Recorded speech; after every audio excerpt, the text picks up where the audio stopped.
Good morning, everyone, and welcome. So happy that you're joining us today for yet another great webinar. So come on into the room. We have a great topic today. We will be discussing faculty and staff perceptions of their roles in student success. So thank you. Good morning for those of you who are here in the Central Texas area. Of course, I always say good afternoon if you're joining us from the East Coast. Welcome, welcome, welcome. And of course, I'm going to ask you if you would so kindly put your name and the institution that you're representing in the chat. We would greatly appreciate it. So we do have Incarnate Ward here. We have someone from Houston Community College. We also have the Gatto Community College. Welcome, welcome, welcome. Concordia. Thank you. Houston Tillotson. Awesome. Welcome, welcome, welcome. We have Prairie View A&M. Now open it, the floodgates open. So this is awesome. Thank you so much. I'm going to allow a few more minutes for others to come in. Again, we have a great topic. Today, we will be discussing faculty and staff perceptions of their roles in student success.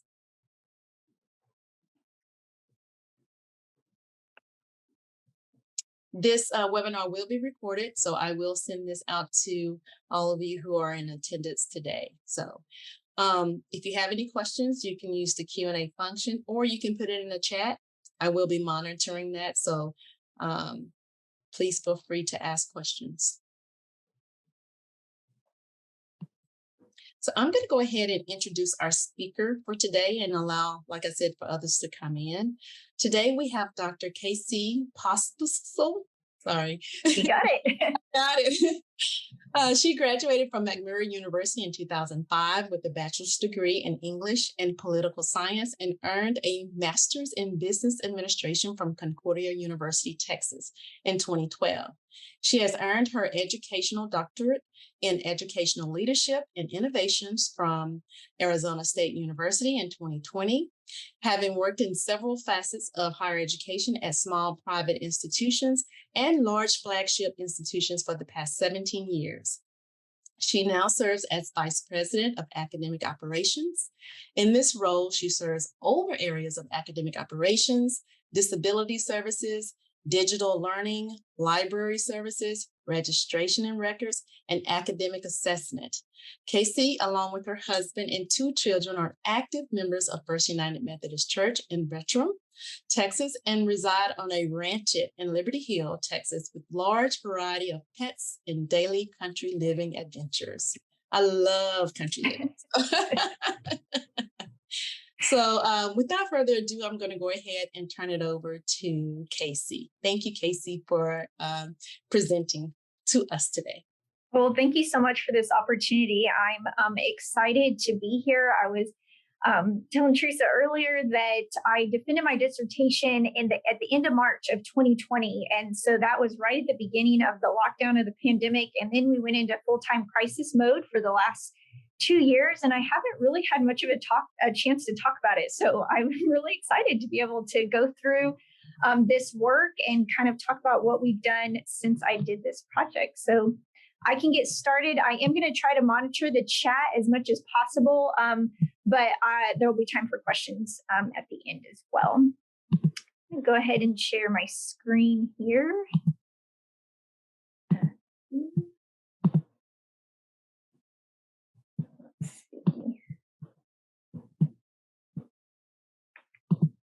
Can everyone see it? Perfect. All right. Well, I'll get started, and I'm going to breeze through some of this stuff pretty quickly and then get to the more interesting things later on. So the first part of this is, what was I studying? The main statement that I came up with: faculty and staff create barriers by not understanding their role in student success. Casey, yes. Can you put it in presentation mode? It looks like it shows your slides and your notes. They're showing the same screen. Let's see. through why that is. Let me share a little bit differently and see. How's that? Is that better? Let's see here. Yeah, that is. That works? Okay, good. Okay. So this is not saying that faculty and staff don't care about student success. It says by not understanding what their own role is, they can sometimes create barriers. And so that's what I want to talk about a little bit more today. And let's see. All right. So there's a couple sections I'm going to introduce and explain what the purpose was. I will quickly go through the literature review and methodology. And then we'll get to like I said, the interesting stuff, the results from the different things that I put into place. One thing that I think is important to start off with are some definitions because I use these phrases a lot. I talk about student-facing staff. And so for me, that meant staff who regularly interact with students as a part of their day-to-day job. Here at Concordia, we have a Student Central. It's a one-stop shop for student services, a student affairs, admissions, so maybe a tutoring office, disability services, the library. These are folks that as a part of their daily work, they're interacting with students. On the opposite end, we have non-student facing staff. So these are folks that don't regularly interact with students as a part of their day-to-day job duties. So think about maybe those accounting folks, facilities and maintenance, a lab manager. It's not to say they don't interact with students, but not as a part of their job. And then we've got faculty. I'm really referring to full-time faculty, full-time teaching faculty. And administration will be your leadership team, president, CEO, vice president. So this may or may not match with your individual schools, but this is how I divided everyone up as I was going through this project. One of the things is really thinking about student success as a wicked problem. And this is from an article that really talks about going into the complexities of a problem. And you can apply this to almost any problem. But what it really came down to is universities must become adept at fighting barriers to student success and be able to address them quickly and efficiently because those barriers are constantly changing.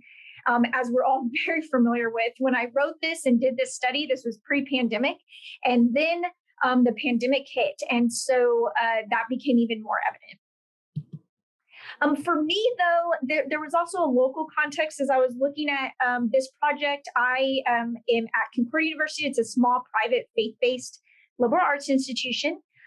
There was a student experience pre-2012. This was before we started Student Central, our one-stop shop. And there was a general feeling that students got the runaround, were disconnected, and had experienced a lot of barriers. And this was based on student surveys that we put out every year. Post 2012, there was a single point of contact for students to get help with whatever services they needed. The staff that felt further removed from the university that created barriers. So while there was a single point of contact, there was also one area that were doing items and other areas that became further removed. So they weren't as student facing as they were before. So there was some pros and cons to how that ebbed and flowed. We also had a brand new strategic plan at the time. We're now in our second strategic plan. But the first strategic plan that this was around was really defining who we are and who we want to be. So that allowed me to come up with two research questions. How do faculty and staff currently operationalize student success, and to what extent does participating in a community of practice based on organizational change theory help faculty and staff understand their role? The first research question was really important in order to be able to determine what you can do to help faculty and staff understand their role better, because you have to set a baseline in understanding how do they currently view their role. So I'm going to quickly go through this literature review because I think it's important that you know this was based on theory and literature, and we have a finite amount of time. And so if you really want to geek out on this with me, I'd love to meet with you further. And I also have all my resources later. But really 4 main areas, thinking about student support, success and support, and the evolving history of student support in higher education. is important in understanding where we started in higher ed, the different changes that came about because of the more people attending college, and then where we are today. And so if you think over the last 50 years in higher ed, we've changed how we view how we support students. The other literature that was important to me is change theory. And one of my favorite books that I read in the program, and I brought it today, Change Leadership in Higher Education. It takes a lot of different change theory, but puts them into a higher education setting. And so this was really important to me as I went through to figure out, what do I do to help people understand their role? I used a community of practice theory in order to create a group of people who share a concern or a passion for something they do, and learn how to do it better. You don't have to use community of practice theory for this, but it was a framework that I was able to use for the research. And this helps work through this because there's a transfer of knowledge. So we learn and then create a sense of purpose. And the name of the book again, Change Leadership in Higher Education. And the author is Jeffrey Buehler. And I will type that into the chat whenever I have a moment during questions. All right, so for this particular research, I did a mixed methods. I had some data collection where I did an artifact analysis. I sent a survey, a large survey to the campus community, to everybody. And then I created a small group of what I called a community of practice, observed them as they went through their work, and then did participant interviews of the community of practice. So here are the results and where it starts to get a little interesting. And remember, this first one, really, this research question is figuring out the baseline. Where are we at right now? How do people understand what their role is in student success? So the first piece was an artifact analysis, and I gathered all sorts of items: handbooks for students, handbooks for staff and faculty. I gathered faculty meeting minutes for several years, and also included for both colleges and schools, as well as the general faculty, as well as a strategic plan. And I was really looking for, how are we talking about student success just in our everyday business? I know that if I'm in the hallway, we talk about student success. I know faculty are talking about it in the classroom.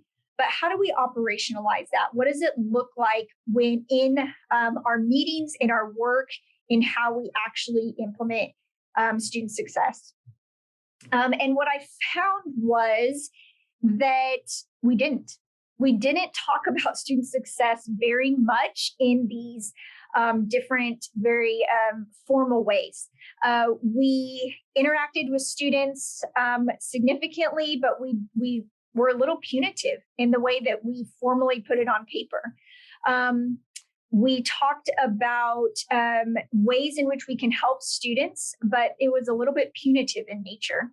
And so there was some good too. We definitely talked about the availability outside the classroom for helping students.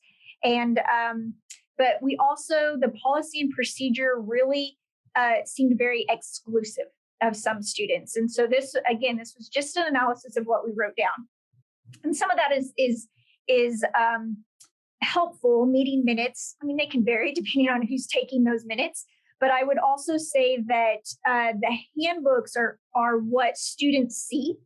So if they're looking for how am I supported, a handbook is something that's very external that they're going to look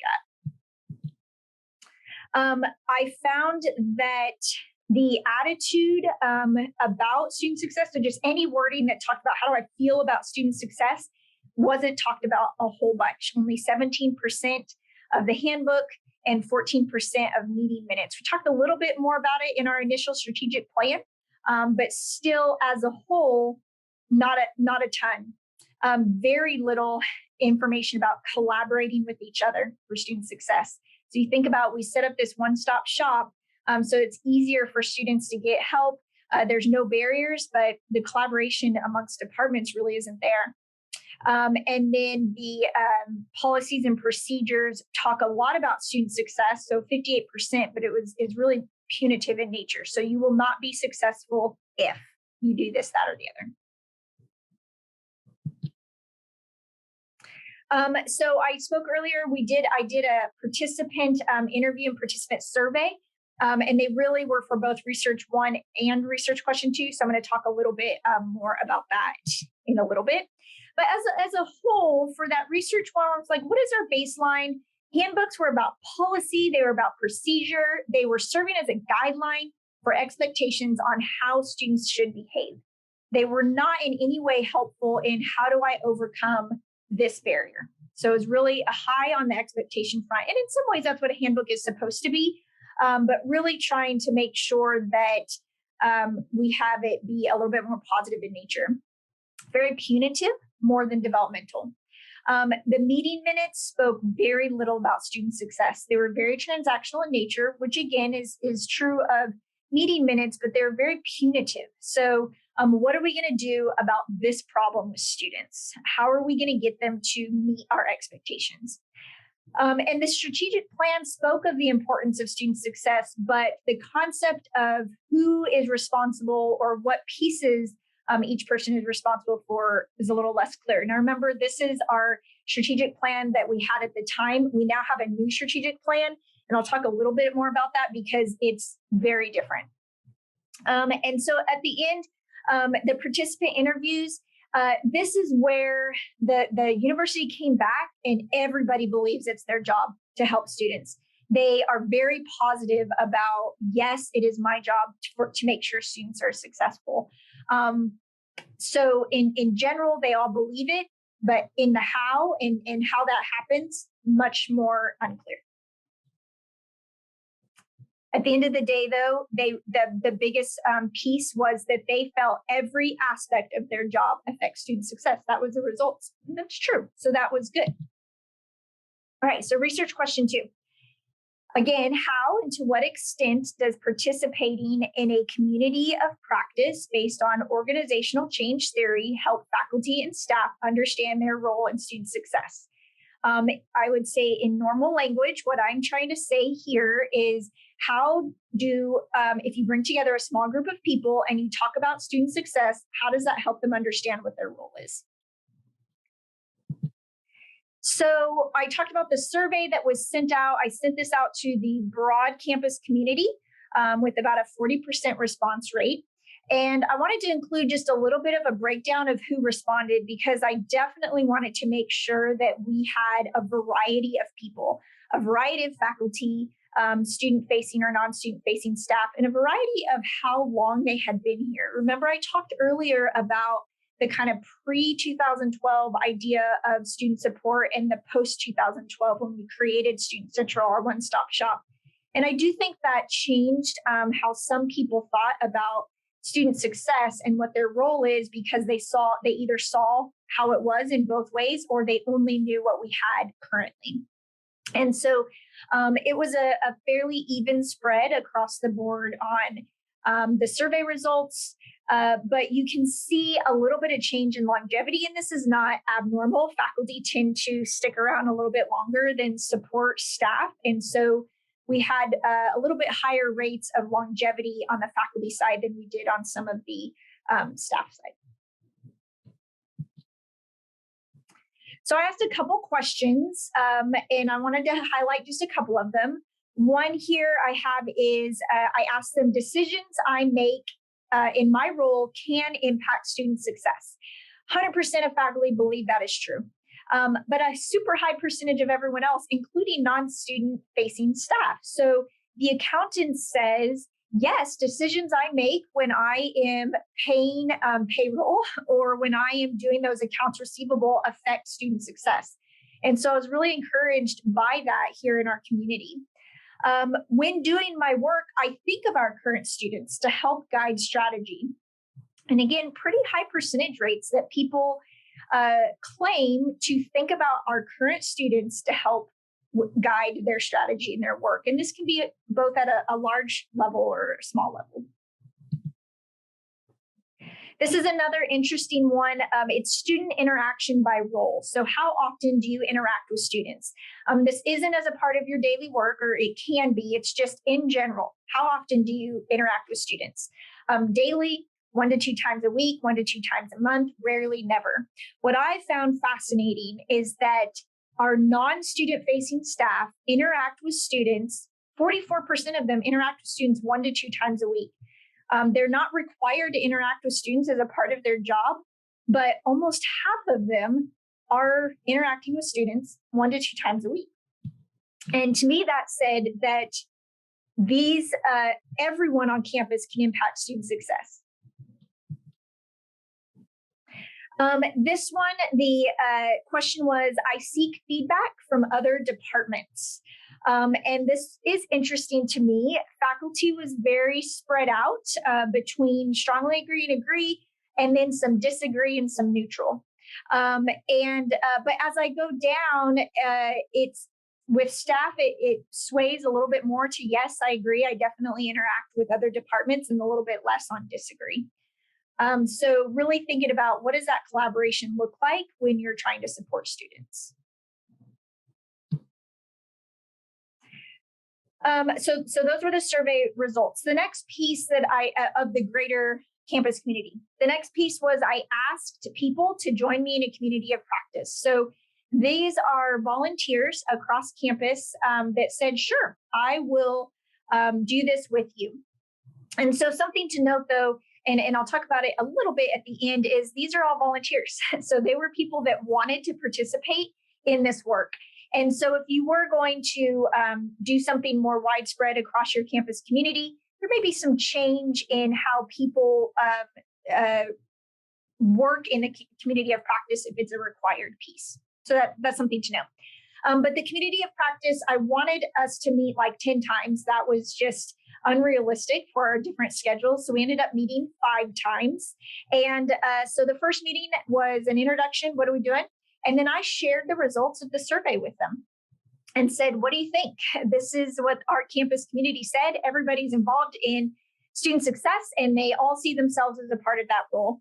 And I explained what we were doing. The second piece was creating a student success lens.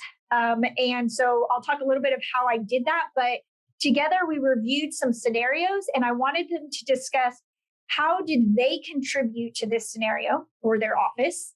How can we fix it right now? And then how can we prevent it later from happening? And then the third meeting, they talked about that they needed to create a definition of what it meant to their role in student success. And they came up with, my role in student success is to ensure students feel seen, heard, noticed, and be a connector and influencer to achieve their goals and be satisfied with their learning experience. And this was a process in which they created this definition. So they were the ones that said, this is what I believe my role is. Oh, whoops, here it is again. Sorry. Okay, so meeting 2. Go dive a little bit deeper into this. Is my absolute favorite exercise that I did in the entire research, and I think it was so meaningful for the different groups of people. And remember, I want to come back here again. We had 2 student-facing staff members, 3 non-student-facing staff members, and 3 faculty. So the fact that this community of practice, this group was a mixed group, was really important. So we went through and reviewed some scenarios. Again, I'm going to show you some samples of that. How did they contribute to the problem, them or their department? How can we fix it right now? How can we prevent it in the future? And we spent a lot of time talking about each of these pieces, which is why we only got through 2 scenarios, even though I wrote 6 of them. This second meeting really began to demonstrate the first of the organizational change process, where they transferred knowledge amongst participants, specifically around student success. And one of the highlight quotes from these meetings was from one of the participants that said, I never thought of their ability, their meaning the students, their ability to pay their tuition as a part of student success. Obviously, if they don't pay their tuition, they're not here, but they did not think about their ability and the stressors around that affecting their student success. It was a huge epiphany for this particular person. So some of the situations that I used, these were, as was said before, I worked at Concordia for 13 years and higher ed for 17 years. These are not specific students, but certainly student stories that we've all had. So here's a normal student that comes into Student Central third week of school, because we've been trying to call them for 3 weeks because they have a balance. Their estimated family contribution of $5,000 means they're Pell eligible. They've got some other aid, but they still owe $3,000. The Parent Plus loan is denied, so this isn't an option. And the only payment plan available at this date is $1,000 per month, which is not possible. The student seeks to withdraw from the university, but it is past the refund period, so now they owe even more. The student can stay enrolled and not have to owe that much, but they will not be allowed to register for spring until the balance is paid in full. I was, and again, this is a fictional scenario, so there's different rules and things in place now at Concordia that this may not be true, but this is a typical or very honest scenario of what our students could be dealing with across the country, right? But I was amazed that the people in the room, the student-facing staff, were like, oh yes, I've had conversations very similar to that.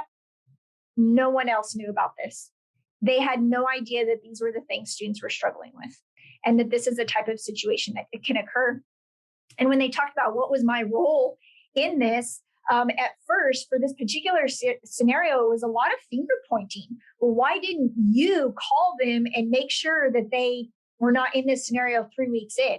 How come you didn't get in touch with them, right? And so as we went through, well, here's all the things we're dealing with, it became a great transfer of knowledge where people were understanding the different complexities of what goes into our students paying tuition.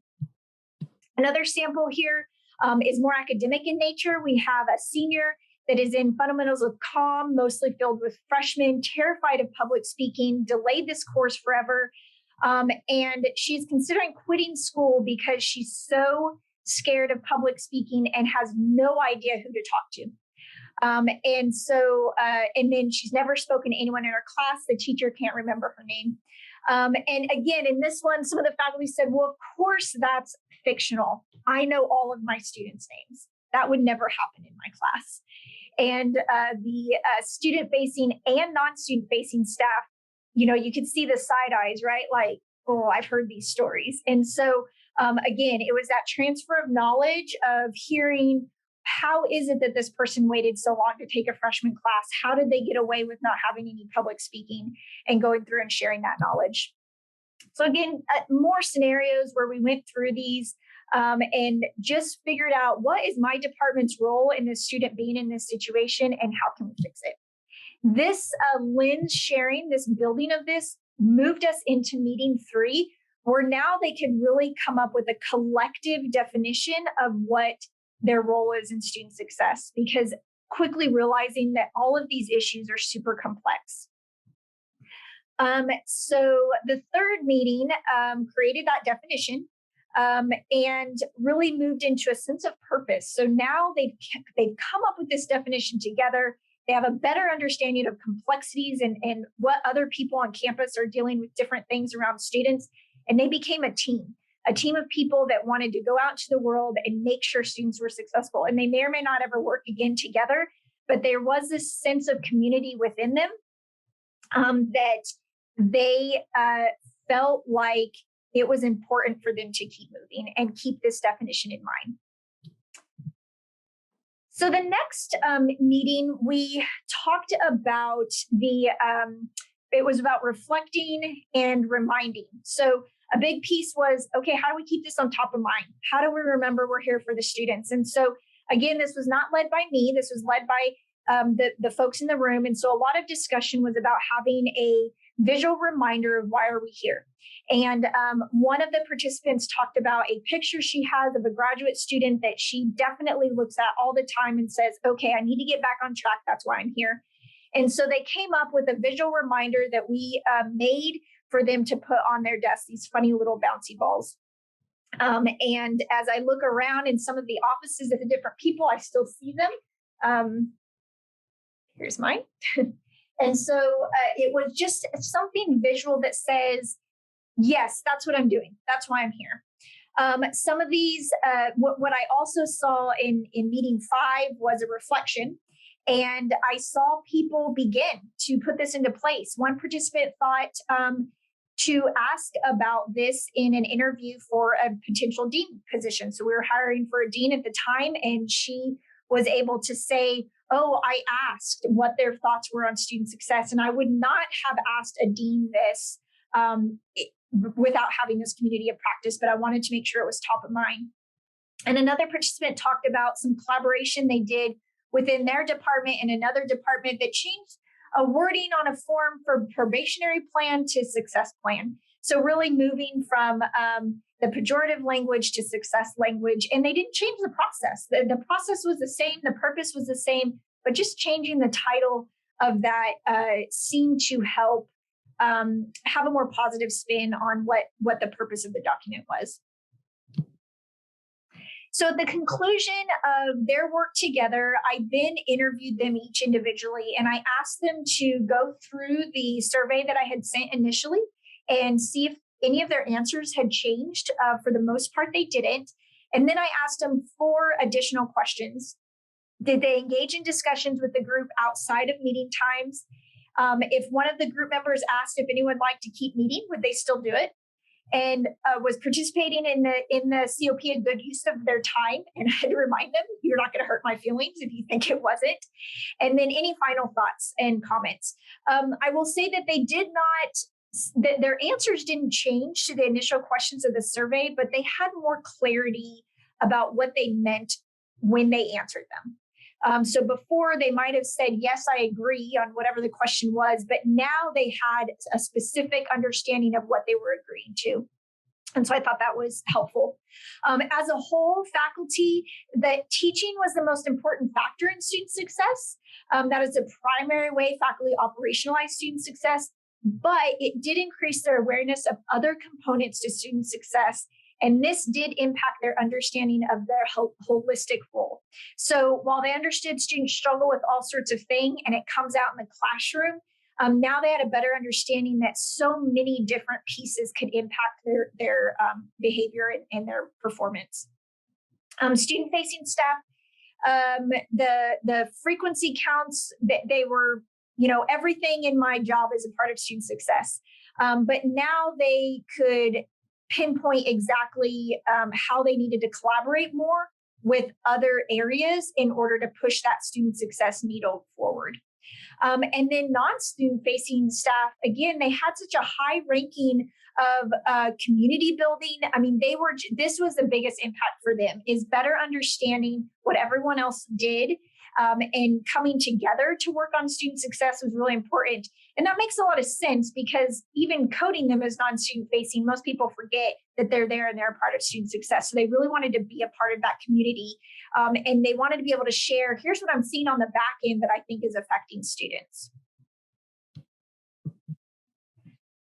So again, that survey that it really helped us set up for the community of practice, and the campus culture perceives themselves to be highly engaged in student success. I think what we learned is that while they're highly engaged, having a little bit more strategy and direction can make a big difference. On the COP observations that I made, everyone is super passionate about students. We have such a care for students, but again, having that direction is helpful. And they all understand their role much better because they understand someone else's role. So that was really important. Everyone, for the participant interviews, what I learned was everyone has an idea of how they impact student success. They have a clear understanding.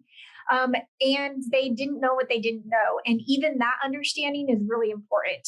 And that collaboration is so important so that when they see someone struggling, that they're able to know, well, here's a series of people that we can get down to the bottom of this. It may have nothing to do with the classroom, for example, but all of these other struggles are contributing to that. So how do we come together to support?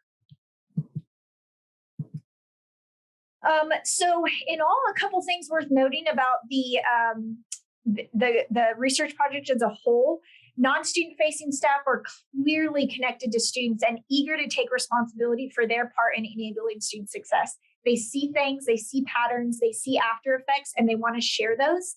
And what I also learned was many students here have a someone. And that someone is often a faculty member. It might be someone in Student Central. Maybe it was their first, freshman seminar instructor. But it also might be their work study boss, or it could be the accounting person that pulls up at the same time of them and they walk in the building together and now they have a conversation. So everyone has, many students have somebody. And when that somebody has a better understanding of everyone's role, they're better able to help that student.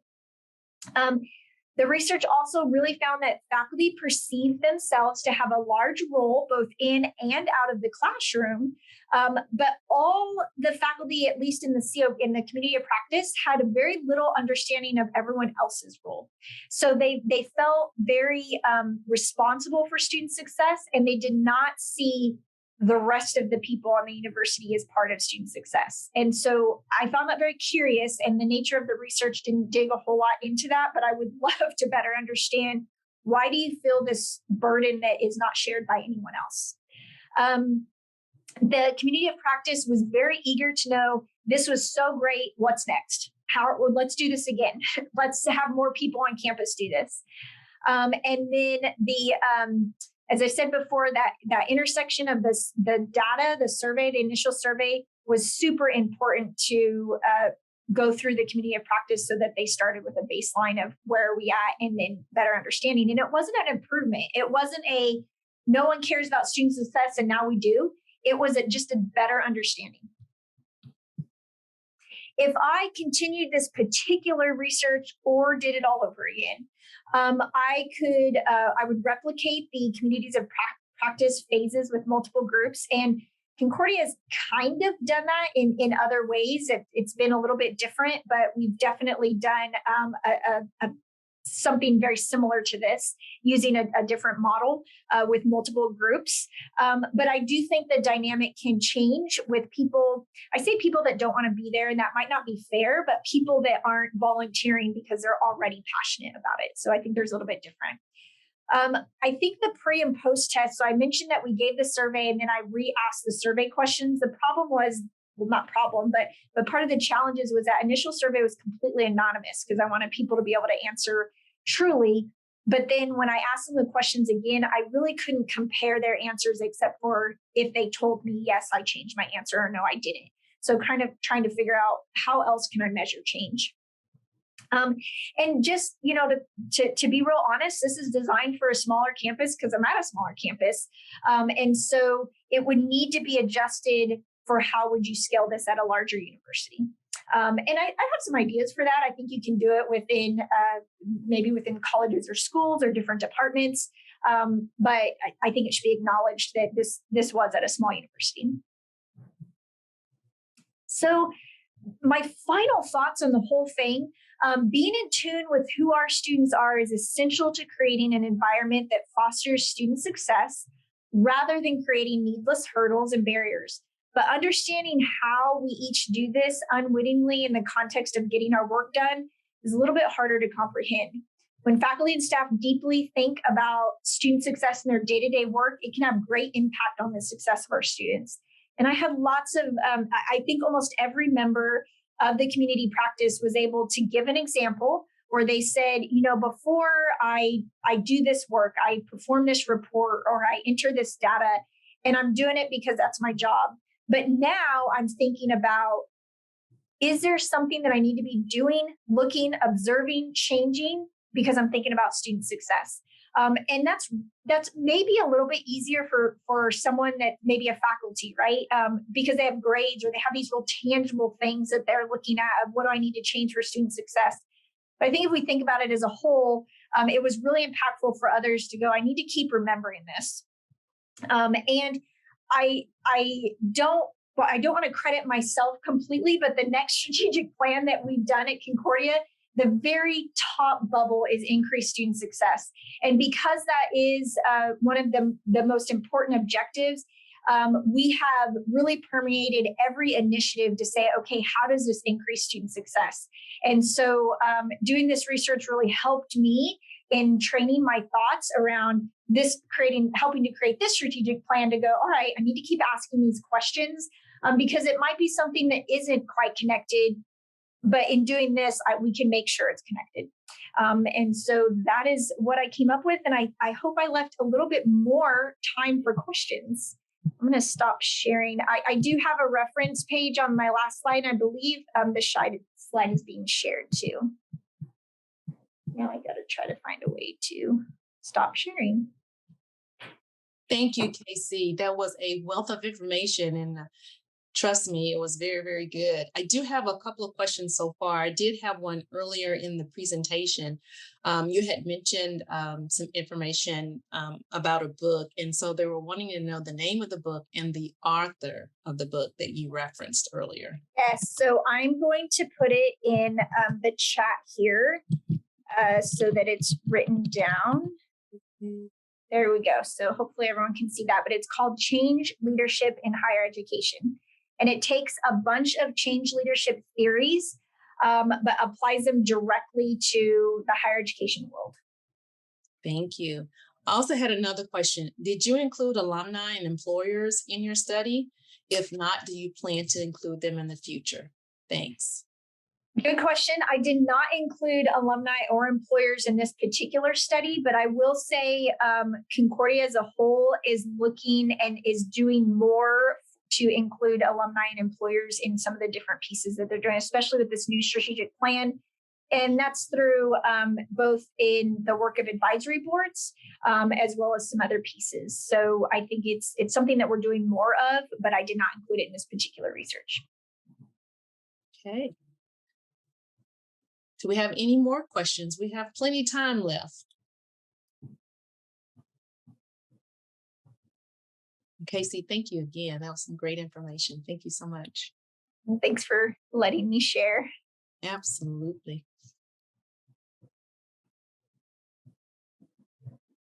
As I stated earlier, this webinar has been recorded, so I will be sending it out to you. Casey, I didn't know if you had any other final thoughts that you would like to share. We're wrapping up a little bit early. Also, if you still have any questions, please feel free to either send me the question or maybe your ISC or even Casey. Casey, I don't know if you want to put your email address in the chat. Sure. Just in case. We did have one. Have you seen improved student success?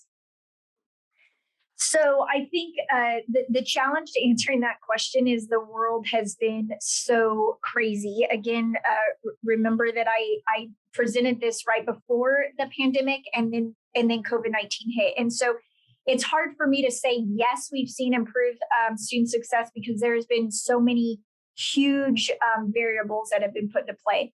What I will say is I believe our new strategic plan is evidence that we perceive our roles in student success, which is really what the research is honed in on, is evidence that we perceive our roles in a better way because we've included it in there and there's a little bit more clarity about how we're going to continue to improve it.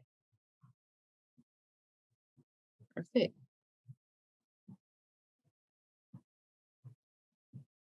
Okay. Well, if we don't have any more questions, I'll give you about 15 minutes back of your day. I think I did have another one come up. Can you please discuss some of the main strategies for student success as best practices? Just overall in general? And I don't see the... It's in the Q&A. Oh, okay.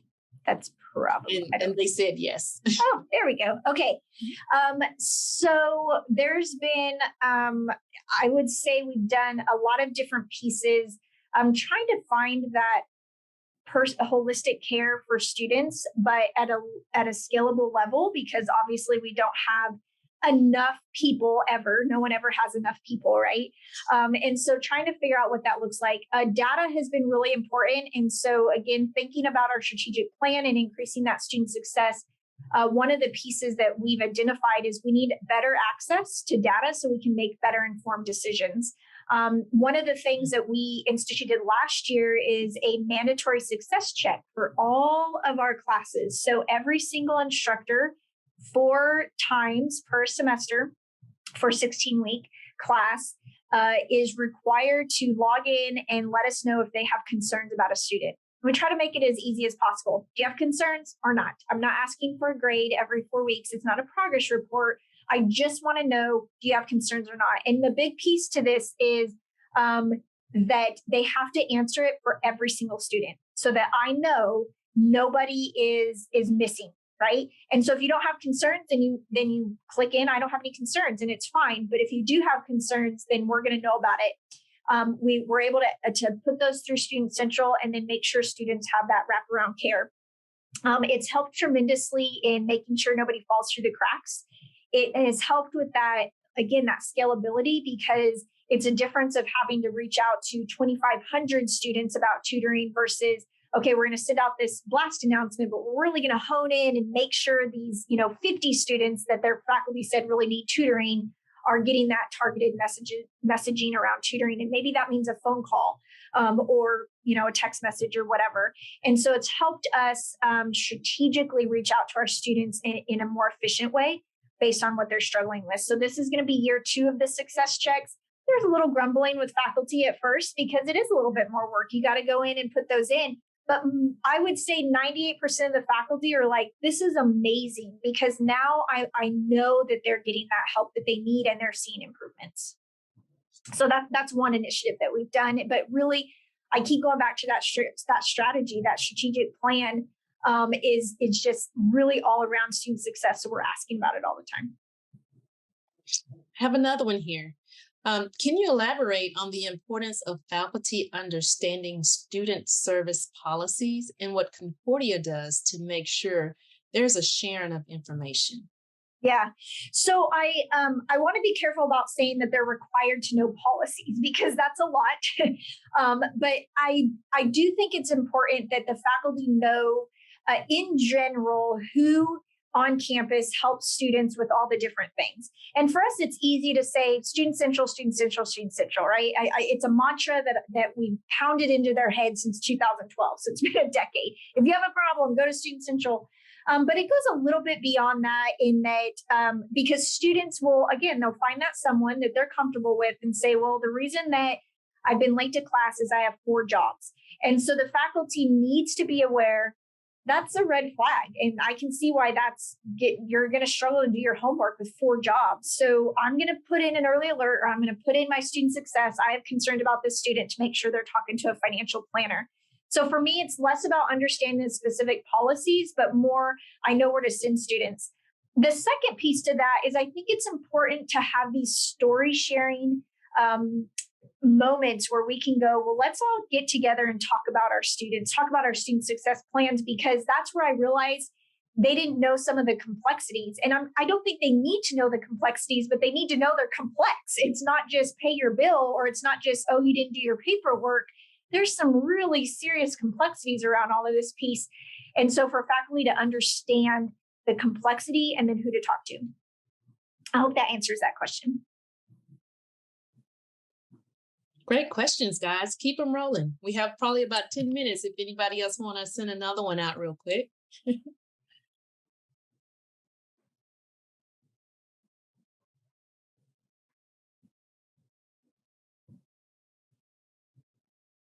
Okay. I think that may be it, Casey. Awesome. Well, thank you all so much for letting me share. Yes, thank you so much. Enjoy the rest of your day. And as I stated earlier, I will send out this recording to all of you who have come. I do have another one. Okay, it says effective advisement is one of the best tools for student success. What do you think about the advising method by faculty or assigned advisors? But I think this is like $1 million question. I've gone to entire conferences that talk about this question. I don't know if I could answer. So what we do here is a partnership. Every student is assigned both a faculty advisor and a student academic planner, which is an assigned advisor. And even within that partnership, some colleges or programs work differently than others. And so it takes a lot more management by our student academic planner, the manager of that center, and the AVP of student success in terms of defining and making sure everyone's on the same page. But what I like about it is you have a partnership where sometimes some of the programs, the faculty member is sitting there as a mentor. I want you to come talk to me. We're going to talk about, well, this class is better than that class when you have a choice for your career, or career talking, or how I'm just struggling with these concepts. So they become much more discipline specific and mentor like. Whereas the academic planner is a little bit more transactional. You need to take this class before that class. Let's make sure you're in 15 hours. Make sure you take this because it's not offered for 3 years. Some of that more transactional piece. And that pendulum kind of swings from one to another depending on the program and the complexities within the program. And I think it's important to have that partnership. So whether you have faculty advisors or assigned advisors, you still need a partnership between two areas, so that the students are getting accurate information and all bases are covered. I've seen both. And the reality of it is, I think that faculty deeply know their program. They can talk about all the different things that a student should do according to advising. And faculty aren't hired to be advisors. So it would be, I think it's not fair to assume that every faculty member is an excellent advisor. So if you have faculty advisors only, you may have some gaps because of that. But on the assigned advising area, they may or may not be experts in the field, and so some of those deep discipline specific or mentor type questions get a little bit lost. And so I think a partnership works really well, which I feel like is kind of escaping your question, but that's what we do, and we like it. Awesome. Thank you, Casey, again. Okay, guys. Well, we'll go ahead and wrap up. Thank you again for attending. This was, like I say, some great information. And thank you for sharing this with us again, Casey. I can say thank you all day long. And everyone, please enjoy the rest of their day. Thanks. Bye-bye.